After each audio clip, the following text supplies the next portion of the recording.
잘 들으셨죠? 가사. 내가 알 수 없는 길로, 갈 수 없는 길로, 가장 좋은 길로 인도하시는 우리 주님. 예, 맞습니다. 우리 주님은 우리에게 가장 좋은 길로 인도하십니다. 우리에게 필요한 것은 바로 그 믿음입니다. 주님은 우리에게 가장 좋은 것을 주시는 분이시다. 할렐루야. 아멘. 이 말씀 기억하시고 또 우리 주변에 계신 분들과 인사할까요? 감사합니다, 미안합니다, 사랑합니다. 인사하겠습니다. 감사합니다, 미안합니다, 사랑합니다.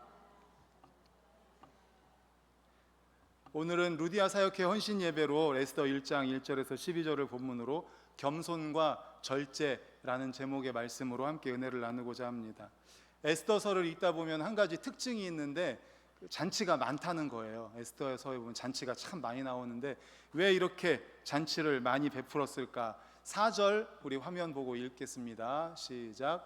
왕이 여러 날 곧 180일 동안에 그의 영화로운 나라의 부함과 위엄의 혁혁함을 나타내니라. 아멘. 아하수에로 왕이 180일 동안 잔치를 했는데 나라의 부함 또 나라의 위엄, 혁혁함을 나타내려고 잔치를 베풀었다라는 것입니다. 하지만 이렇게 권세, 권력, 부가 넘쳐났던 아하수에로 왕도 결국에는 그리스와 전투를 치렀는데 거기에서 연패하는 치욕을 경험하게 됩니다. 무엇을 말해줍니까? 사람이 아무리 부귀와 영화가 있을지라도 자랑할 것이 없음을 나타내 주는 것입니다. 만일 누가 주님을 위해 많은 일을 하고 실제 주님을 위해서 혁혁한 공을 세웠다 할지라도 그러한 것을 제가 잘나서 자기가 잘나서 그런 줄 알고 자랑한다면 어떻게 될까요? 잘 나가다가 하나님께서는 속히 망하게 하실 것입니다. 그게 바로 교만이죠. 그래서 오늘 첫 번째 주시는 메시지가 겸손입니다. 겸손. 아마 저한테 설교를 많이 들으시면서 겸손에 대해서 수없이 들으셨을 거예요. 우리 그리스도인들에게 겸손은 뭐라고요? 생명이다. 예, 따라해볼까요? 겸손은 생명입니다. 겸손은 생명입니다. 그리스도인들에게 있어서 겸손은 생명입니다. 모세를 보십시오. 이스라엘 백성들을 애굽에서 이끌어서 광야를 지나면서 가나안 앞까지 가잖아요. 그런데 끝까지 인내하며 겸손했으면 좋았을 텐데 마지막에 교만해져서 하나님의 영광을 드러내지 않아서 어떻게 됐습니까? 가나안 땅에 못 들어가잖아요. 끝까지 왔는데 가나안 땅에 못 들어갑니다. 하물며 자기에게 있는 것으로 인하여 자기를 자랑하기에 급급해한다면 어떻게 되겠습니까? 그 자랑하는 것이 수치가 될 것입니다.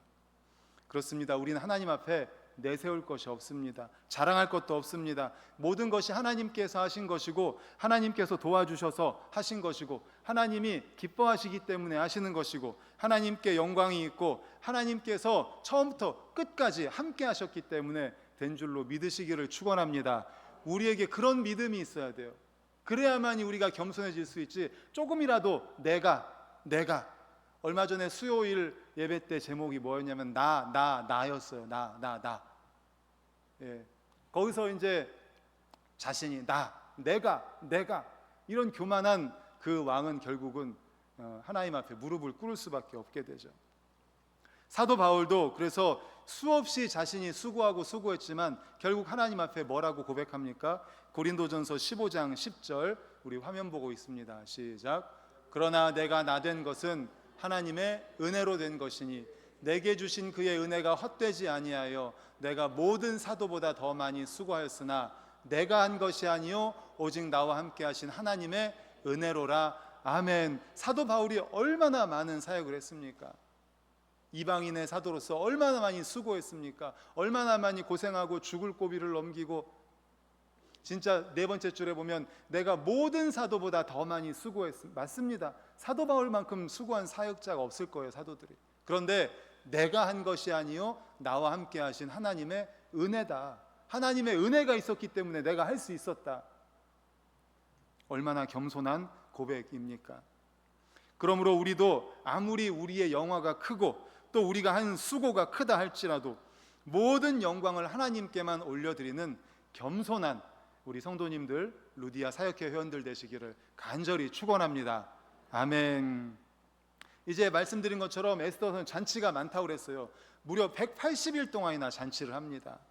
그런데 180일간 잔치가 끝나고 나서 또 7일 동안 또 잔치를 합니다. 우리 5절을 이어서 보겠습니다. 화면에 시작. 이날이 지남에 왕이 또 도선 수상에 있는 귀천간의 백성을 위하여 왕궁 후원 뜰에서 며칠이요? 7일 동안 잔치를 또 베풉니다. 180일이라는 기간을 잔치를 하고 나서 그리고 또 7일을 또 잔치를 베풀어요. 180일이면 몇 개월이에요? 6개월. 6개월 잔치를 한다고 생각을 해보세요. 그렇게 할 수나 있을지, 6개월 지긋지긋해서 할 수 있을지 모르겠습니다. 그런데 실증이 나고 지긋지긋 할 텐데도 불구하고 그렇게 하고 나서 멈춘 것이 아니라 6개월을 하고 7일을 또 잔치를 베풀었다는 거예요. 한마디로 180일의 잔치로는 만족할 수 없다는 거죠. 이것이 바로 세상 쾌락과 욕망의 특징입니다. 놀아보기 전에는 한바탕 실컷 즐기고 나면 뭔가 쌓인 것이 풀릴 것 같고 만족이 있을 것 같습니다. 하지만 막상 즐기고 나면 만족은커녕 허무하고 허전할 수밖에 없는 것이 세상의 쾌락입니다.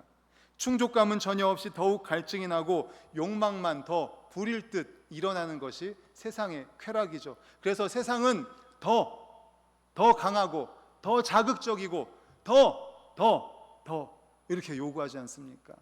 마치 바닷물 마시는 것처럼. 바다에서 바닷물 마시면 어떻게 됩니까? 죽어요. 바닷물 마시면 안 됩니다. 바다에서 바닷물을 마시면 죽습니다. 몸 안에 수분이 빠져나오고 탈수 현상으로 결국 죽게 돼요. 그래서 바다에서 바닷물을 마시면 안 돼요. 그런데 이 세상에서의 쾌락은 마치 바닷물과 같다는 거예요. 유혹이죠. 끝없이 일어나는 세속적인 욕망에 충동되어서는 그래서 안 됩니다. 자기에게 주어진 일정한 삶 속에서 자족하면서 끝없이 일어나는 세상 쾌락과 욕망을 절제해야 합니다. 기독교가 금욕적인 종교는 아니지만 성도의 최고의 덕목 가운데 하나를 절제를 이야기합니다. 성령의 9가지 열매 한번 외워볼까요? 처음이 뭐예요? 사랑과 희락과 화평과 오래 참음과 자비와 양선과 충성과 온유와 마지막이 절제. 그런데 이게 하나예요, 하나. 사랑과 희락과 화평, 오래 참음, 자비, 양성, 충성, 온유, 절제. 바로 절제에 의해서 모든 것이 컨트롤돼야 된다는 거예요. 사랑이 얼마나 중요한 가치입니까? 그런데 사랑도 절제가 돼야 된다는 거예요. 희락, 기쁨도, 오래 참음, 자비, 양선, 충성, 온유 다 절제가 필요한 거예요. 그래서 절제가 가장 마지막에 있으면서 이 성령의 9가지 열매를 컨트롤해야 된다는 겁니다. 절제가 그만큼 중요한 겁니다. 우리가 세상 욕망에 지배되지 않고 절제하며 스스로 일정한 수준에서 자족감을 느끼게 될 때 성도는 진정한 성도로 인정받는 삶을 살 수 있게 되는 것입니다. 빌립보서 4장 11절 12절 이렇게 말씀합니다. 같이 읽겠습니다. 시작. 내가 궁핍함으로 말하는 것이 아니니라. 어떠한 형편에든지 나는 자족하기를 배웠노니 나는 비천에 처할 줄도 알고 풍부에 처할 줄도 알아. 모든 일 곧 배부름과 배고픔과 풍부와 궁핍에도 처할 줄 아는 일체의 비결을 배웠노라. 아멘. 그렇습니다. 우리가 세상 욕망과 쾌락만 조차 살다 보면 진정한 만족에 이르지 못할 뿐만 아니라 하나님도 잃어버리고 신앙도 잃어버리고 심지어 건강, 돈 모든 것을 잃어버릴 수가 있습니다.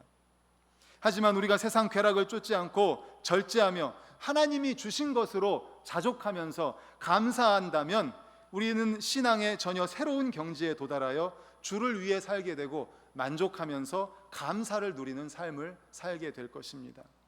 그러므로 세상 쾌락에 대한 끝없는 욕망을 접고 절제하면서 주님 주신 것으로 감사하며 자족하는 삶을 살아가는 우리 모두가 되시기를 간절히 축원합니다. 아멘. 이렇게 앞에 말씀을 가지고 겸손과 절제에 대해서 말씀드렸고요. 또 이어지는 말씀을 통해서도 또 겸손과 절제에 대한 말씀을 봤는데요.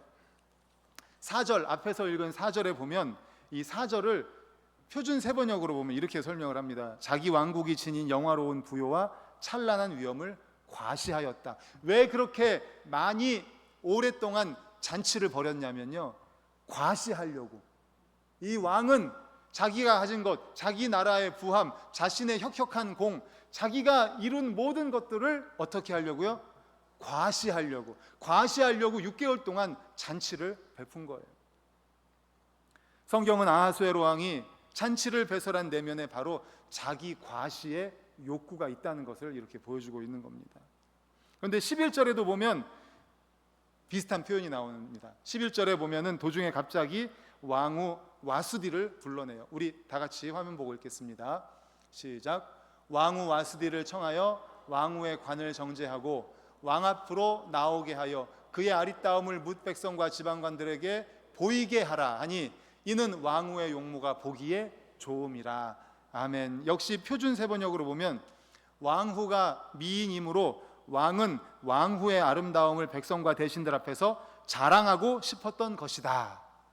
예, 왕후 와스디가 아마 미인이었던 것 같습니다. 그러니까 180일 동안 잔치를 하면서 자신의 왕후가 미인이니까 잔치에 온 사람들한테 자랑하고 싶었던 거예요. 자신의 혁혁한 공, 또 뿐만 아니라 자신이 이룬 이 모든 것들도 자랑하고 싶었고, 자기 과시의 욕구가 있었고, 자기 아내가 아름다운 것도 자랑하고 싶었던 거예요. 그러니까 자랑하고 싶고 과시하고 싶은 그런 마음이 이 왕에게 있었던 거죠. 여기서 우리가 얻어야 할 또 두 번째 교훈이 있습니다. 바로 자기 과시라는 것은 하나님 없이 살아가는 사람의 강력한 특징 중에 하나라는 것입니다. 그러므로 하나님 없는 인생이 갖는 강력한 특징이 자기 과시라는 원리에 비춰서 우리 자신을 돌아보면 지금 우리의 믿음이 어떠한 상태인가를 알 수 있는 거죠. 만약에 우리 성도님들 가운데 이 왕처럼 자기 과시, 자랑하고 싶은 마음이 든다면 정말 절제해야 됩니다. 겸손해야 됩니다. 문제가 있다는 거예요. 영적으로 문제가 생기면 뭐가 나타나요? 자기 과시를 하고 싶은 게 나타나는 거예요. 영적으로 문제가 있으면 자기를 자랑하고 싶은 마음이 든다는 거예요. 거꾸로 말하면 자기 과시, 자랑의 마음이 일어난다? 영적으로 문제가 있다는 거예요. 디모데후서 3장 1절 2절 우리 화면 보고 같이 읽겠습니다. 시작. 너는 이것을 알라. 말세에 고통하는 때가 이르러 사람들이 자기를 사랑하며 돈을 사랑하며 자랑하며 교만하며 비방하며 부모를 거역하며 감사하지 아니하며 거룩하지 아니하며. 아멘. 1절을 다시 한번 보여주세요. 말세, 고통하는 때 말세가 이르면 어떻게 한다고요? 2절, 자기를 사랑한대요. 돈을 사랑하고 자랑한대요. 자기를 자랑하고 자기를 과시하고 교만해지고, 이게 말세의 징조라는 겁니다. 믿지 않는 이들의 특징이라는 거예요. 우리들을 돌아봐야 됩니다. 교회에서 열심히 봉사합니다. 열심히 예배드립니다. 열심히 찬양합니다. 열심히 사역합니다. 그런데 그 내면의 동기가 무엇인가가 중요하다는 겁니다. 우리 눈에 보이는 것과 다른 결과가 나올 수 있다는 거예요. 그렇기 때문에 우리의 평가와 하나님의 평가가 다를 수 있다는 거예요. 우리는 우리 속을 못 보잖아요. 우리 속 어떤 마음을 가지고 하는지 모르잖아요. 그런데 하나님은 우리의 중심을 보실 수 있는 분이시잖아요. 우리는 겉모습만 볼 수 있지만 하나님은 우리의 내면을 보십니다. 그래서 우리가 찬양하고 봉사하고 섬기고 예배하고 교회 와서 하는 모든 일들의 내면의 동기를 보신다는 거예요. 그 내면의 동기가 순수한 동기인가, 아니면 자기 과시와 자랑을 위한 동기인가. 오늘 말씀을 통해서 정말 우리 자신을 돌아보고 깨달을 수 있기를 간절히 소망합니다. 하나님은 오늘 우리에게 겸손을 말씀해 주고 있어요. 겸손해라. 우리 안에 자기 과시, 이 왕처럼 자기를 과시하고 싶고 자랑하고 싶고 6개월 동안의 잔치를 하면서 내가 이 정도다, 그리고 내 아내 봐라, 이렇게 미인이다, 이렇게 자랑하고 싶고 과시하고 싶은 그런 마음이 있다는 거, 우리 안에 혹시 그런 마음이 있다면 우리 절제해야 됩니다. 겸손해야 됩니다. 하나님이 아신 겁니다. 하나님이 반석교회를 사랑하셨고 나를 사랑하셔서 구원해 주셨고, 그리고 반석교회로 인도하셨고, 또는 우리에게 각자 은사를 주셨기 때문에 교사로 봉사할 수도 있고 또 봉사부로 섬길 수도 있는 것이고, 건강을 주셨기 때문에 찬양할 수도 있는 것이고, 우리에게 또 영혼 사랑의 마음을 주셨기 때문에 새가족부로 전도로 그런 것들을 할 수가 있는 거예요. 그런데 그런 하나님의 은혜를 잊어버리고 내가 이렇게 나 이런 식으로 나를 과시하고 자기를 과시하려고 한다면 우리 회개해야 됩니다. 하나님 앞에 정말 회개하고 겸손으로 돌아가야 됩니다. 그렇습니다. 나를 드러내고 싶은 욕망입니까? 내 안에 자기 과시의 욕구가 있습니까? 아니면 하나님을 향한 순수한 믿음입니까? 내가 다른 사람들보다 더 유능하고 탁월하다는 것을 과시하기 위해 열심을 낸다면 하나님께서 기뻐하지 않습니다. 모든 인간은 이처럼 자기를 과시하고 싶어하는 본능이 있습니다. 자기를 드러내고 싶은 본능이 있어요. 그렇기 때문에 우리의 믿음의 상태를 살펴서 우리 안에 자기 과시의 욕구가 있다면 경계하고 내면을 보시는 하나님 앞에 겸손하게 우리 내려놓는 모두가 되시기를 간절히 축원합니다. 아멘. 아하수에로 왕이 이렇게 자기 과시를 위해서 왕후 와스디를 불렀습니다. 그런데 이 왕후 와스디의 반응과 아하수에로의 반응을 한번 살펴보겠습니다. 12절 같이 읽겠습니다. 시작. 그러나 왕후 와스디는 내시가 전하는 왕명을 따르기를 싫어하니 왕이 진노하여 마음속이 불붙는 듯 하더라. 아멘. 이제 왕이 7일 동안 6개월 하고 7일 동안 잔치를 또 베풀었는데 왕후가 이쁘니까 왕후 나오라고 한 거예요. 그런데 내시가 가서 전하니까 이 왕후가 왕명을 따르기를 싫어했습니다. 안 나가겠다는 거죠. 그러니까 왕이 노한 거예요. 아니 내가 나오라고 했는데 안 나와? 진노해서 마음속이 불붙는 듯 했다라는 겁니다.